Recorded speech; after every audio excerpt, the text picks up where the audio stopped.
Hi, this is Mike from Mike's Unboxing Reviews and How To, and today we're going to be taking a look at the Gigabyte B450 Gaming X motherboard. Keep watching to find out more.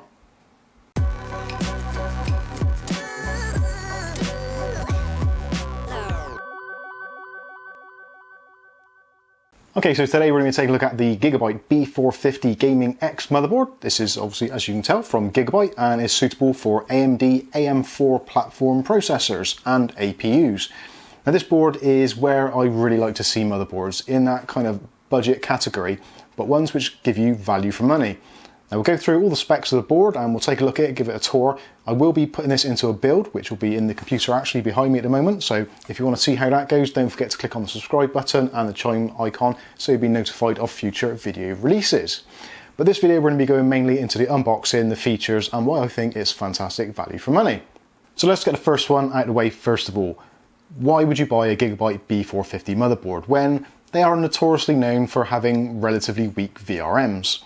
Well, a good reason for buying this board is because you're putting together a rounded, budget-orientated system. Now, if you're planning to put something like a high-end Ryzen 9 or something on this board, you probably want to look a bit higher up the product stack anyway. The B450 chipset is mainly a budget-orientated platform and is designed for us mid-level gamers or people that don't want to spend an absolute ton of cash, or for those that don't want to bother with hardcore overclocking. Precision boost overclock will work absolutely fine on this board with the VRMs as they are and will not cause you any issues on most mainstream processors. So price-wise, this board fits in around about the £79.99 mark in the UK at the moment. Now I actually picked this one up on a company called CCL in the UK, and there was a special offer where they were giving away a $20 Steam voucher with it. So taking that into consideration, this sets me back approximately £65, give or take. So for £65, you can't do better on the B450 platform at the moment, especially with all the features this board has. At the normal retail price of £80, I still think this presents fantastic value for money and gives other boards like the MSI's, B450 chipsets, some of the lower rated ones, and also some of the ASRock boards such as the Steel Legend and the Pro 4. They're all around that sort of similar price, although those have recently been seen to be a little bit dearer than this particular model. So again, this is another good reason to choose this board. Obviously, depending on where you live and the pricing strategies in your local area, the prices may differ, so obviously do take that into consideration when considering a purchase. Okay, so that's enough whittering out of the way. Let's get on with this and take a look at the board itself and the packaging. So first of all, as you can see from the packaging, this is a pretty stock affair from Gigabyte.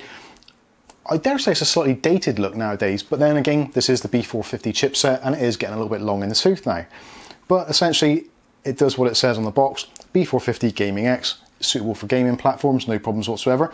Or if you want to use this in a creation machine, content creation, that kind of thing, no problems whatsoever. It does support the latest desktop 3000 processors, so most of the Ryzen 3000 series. I would imagine really the Ryzen 5 3600 is probably around about where you want to be aiming for this particular board, or something like the Ryzen 5 2600, or maybe a Ryzen 7 2700 or 2700X. All of those would be absolutely fine matched with this board. Another cool feature, pun intended, is the cooling system. Now this supports SmartFan 5, which is a really good set of instructions for controlling RPMs on fans and all that kind of thing. Also has fan stop technology, so if you set in the BIOS or in the software a certain threshold, the fans will actually stop in your system, making it completely silent. Whether or not you want to do that, again, entirely up to you, but the option is there. And also, all of the fan headers do support smart technology, so they're suitable for pumps, fans, whatever you want it to be. It will detect RPM in either PWM mode or DC mode, so you've got no issues there whatsoever. You can plug in pretty much anything, so it's older 3-pin fans or newer 4-pin fans, no problems whatsoever. Also, a nice thing which I like to see personally is Rgb support. Now this board is one of the few B450 boards in this price range that actually supports both addressable RGB and regular 12 volt RGB. So if you want to use a 5 volt addressable system, no problems. If you want to use a 12 volt system, no problems. Want to use them both together? Hey, why not? You can do that as well on this board. So that again, at this price point, is a fantastic addition. It's unfortunate that MSI don't do a similar range in this kind of price point, because that would really seal the deal, especially with their slightly more advanced VRM setup. Anyway, that's enough of that. Let's take this thing out of the box and see what we actually get. Obviously we get a motherboard, we'll put that to one side for now. We get most of the usual suspects, so we get a silver I/O shield, two black SATA cables, one with a right angle connector, one with a straight connector, a multilingual installation guide, a nice printed B450 Gaming X manual, a Gigabyte driver disk with Norton antivirus OEM version, and whatever this is, I can't translate it. Okay, so starting with a tour of the board. In this top left-hand corner, we've got our 8-pin or 4-pin compatible additional CPU power connection. We've also got these really nice heat sinks, which have a very slight accent color of red there. It's actually really nice to see on this board. It's a rather muted board, so there's not a lot going on here. It's mostly black and a little bit of gray and a few little accents of red. So if you're going for a kind of monochrome build or you're some sort of specific lighting or color scheme, I don't think the red accents are going to bother you too much. Moving on round to this top section, we've got our CPU fan header. Now again, that can be used with 3-pin or 4-pin or a pump if you so wish, or radiators, that kind of thing. We've got our AM4 socket in the middle here, and we've also got the standard brackets included straight out the box. If you're using most AMD coolers, chances are you're going to have to remove those, but they are included, so if you want to use a different cooler, you can do. Moving across, we've got 4 RAM slots. Now this supports RAM up to DDR3600. I've looked through some of the manuals and some of the specs, and a lot of them are saying 2933. Now I think this is mostly an age thing, because when this board actually came out, 2933 was pretty much the highest you could get. But with the BIOS updates I've seen, including the very latest one, this will now support DDR3600 OC, so no problems there. You do have dual channel options, and a nice thing to see actually, to make it nice and easy to use this board and to install it if you're a relative newbie, is at the very top it's actually labelled which slots you should use. They're actually numbered, so slot 1, 2, 3 and 4. And slot 1 being the furthest away, slot 2 being the second from furthest, and so on and so on. So if you're not sure which way the RAM goes, just read what it says on the board and you know exactly where to put your RAM sticks. Moving across slightly, we've got the first of our 5V addressable Rgb headers, and that is a standard setup, so 3 pins, 5V data and all that kind of stuff, no problems there. Next to that, you've got our system fan header 2, so this is the first, going around this way, of our fan headers. Again, this supports both PWM fans and voltage control, pumps, all those kinds of things, so no problems there. Got a 24-pin ATX power connector. Next to that, we've got 2 SATA ports. Now these 2 SATA ports are slightly special because they support RAID features in the software.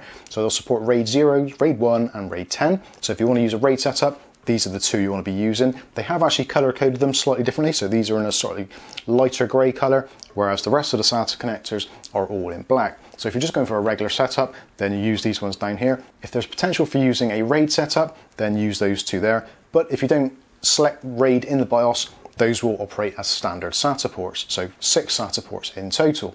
So moving across now from this area, we've got the first of our Pci Express ports, so that's a ×1 slot. Underneath that, we've got our traditional graphics card slot, which is our ×16 slot. Underneath this, we've got our area for a M2 drive, so that's NVMe or SATA style, depending on which one you put in there. And it's nice to see that the pillar and the screw have actually been pre-installed, so you don't lose them in the box if you're not using them at the time, which I think is a really nice little touch. Moving down again, we've got our next of our graphics card slots. So if you wanted to use like a Crossfire setup or a SLI, then you can do that. This is only PCI Express ×4, even though it is a ×16 looking slot. Also underneath there, we've got another PCI Express ×1 port if you want to use that for something like a video capture card, something like that, if for some reason you can't get one of this in the top slot. So you can make the board look nice if you're doing a nice flashy build, but you have got these PCI Express cards that you need to put in, you can kind of hide them out of the way. So that's a really nice thought out layout. Going back up, we've got another system fan header in this top section, and next to this is one of our 12V Rgb headers. Now this is going to be ideal if you've got a 12V Rgb cooling fan set up, or one of the AMD coolers which supports that. You can plug it into there. That takes us down to the very bottom of the board. Now at the very bottom, we've got these really nicely laid out I/O ports and connectivity options. All of them say what they are actually underneath as well in print, but actually inside as well they do say what they are, and most of them are color coded. So if you're wiring up your front I/O and you're not entirely sure where things go, they are color coded, so that makes wiring a lot easier. So we've got our main I/O ports there for reset, power switch, hard drive LED, all that kind of stuff. Next to that, we've got our USB 3.0 header, which is actually in a really nice place because if you've got front mounted USB type 3 ports, nice and easy to get to, so you don't have to stretch a cable all the way across there. Again, something which has been really well thought out. Next to that, we've got another 4-pin fan header. Again, usual deal, SmartFan 5 supports all those features I said before, so 3-pin fans, 4-pin fans, PWM, voltage control, fan stop, all that kind of stuff. Moving across from that, we've got our USB 2.0 header. Next to that is our trusted platform module header, which probably no one ever uses. Next to that is a COM port, again, probably something you'll never use, but it's there if you do want it to. And moving down further, we've got another one of the 12 volt RGB headers, and next to that we've got another 5 volt addressable RGB header. Again, all this can be controlled in the software with the RGB Fusion 2.0, making things nice and easy to use. And you can use them all together. You don't have to choose 5 volt or 12 volt. You can have a mixture and have a bit of mix and match. Obviously, if you're using the 12 volt system, you will not get those kind of nice chase effects that you would get with the addressable LEDs, but they can be used and they will coordinate to some extent. Moving along a little bit further, we've got a SpeedIF connector, and also we have our audio front outputs. So you can plug in your HD audio or your AC97 audio, whichever it may be, into that port to wire your audio to the front panel.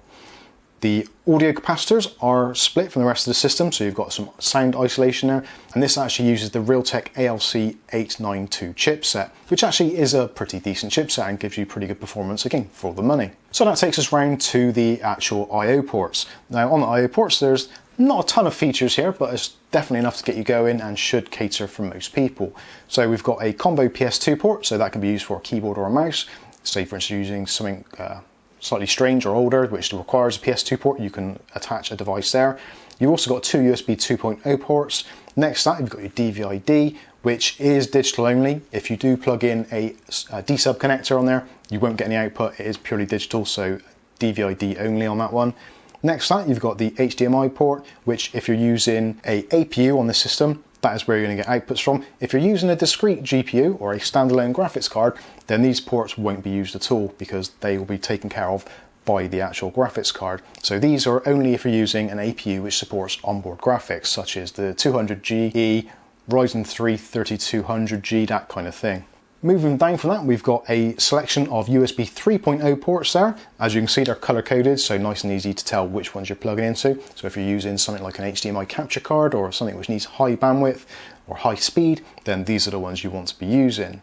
Next up, we've got another two USB 2.0 ports, and we've got our Gigabit Lan. This supports Ethernet, fast Ethernet, and Gigabit Lan, so no problems there. And it uses the Realtek 8118 chipset. Also in the software, you do get an option. There is a Gigabyte piece of software which will actually allow you to prioritize traffic. So if you want to install that to get slightly better reaction times or ping times in your games, you can go ahead and choose that if you wanted to. It is an option, you don't have to install it. And actually the Realtek 8118 chipset generally is pretty good. Not as good as an Intel chipset, but again, this is a budget orientated board. So next up, we've got the audio jacks. So these actually make a lot of sense to me. So the audio jacks, color coded, with complete ease of mind in use. So the green one is obviously going to be a headphone jack, the pink one is going to be your microphone jack, and the blue one is your line jack. Totally makes sense. The other ones along there are for your 7.1 setup, so if you're using a surround sound or a subwoofer, then you can use those as additional outputs. Actually, in the Realtek software, you can actually configure these inputs and outputs to be pretty much whatever you want. So if you've got a specific setup for your gaming, maybe you've got your Discord mic, you've got your streaming mic and all these other things, then you can configure individual ports. And it does have jack sensing, so when you plug something new in, it will ask you what it is. So it takes all the guesswork out of what jacks are being used, makes life nice and easy. So there we go, that pretty much wraps up our tour and overview of the Gigabyte B450 Gaming X. What do you think of it? Let me know in the comments. I think budget-wise, £80 in the UK, this actually makes a lot of sense. It's about £10 to £15 cheaper than most of the other kind of similar boards with similar specs, such as the Steel Legend from ASRock, the ASRock Pro 4, and some of the other MSI boards like the Pro A, which I would probably avoid. They generally tend to use a 3-phase VRM, whereas this at least is a 4-phase VRM. They're not the best VRMs on the market, because obviously the MSI Tomahawk and some of the other models in that range are a little bit superior in that regard for VRMs. But I think overall, for the actual looks, the design, the quality, the flexibility, and definitely for the addressable RGB, this for me is a definite winner. And like I said, I will be installing this in the PC behind me, so you can see how that progress goes. If you've got any comments or questions, you can put those in the comments section below. But in the meantime, I've been Mike. This has been Mike's Unboxing Reviews and How To, and hopefully we'll catch you in the very next video. Thanks for watching.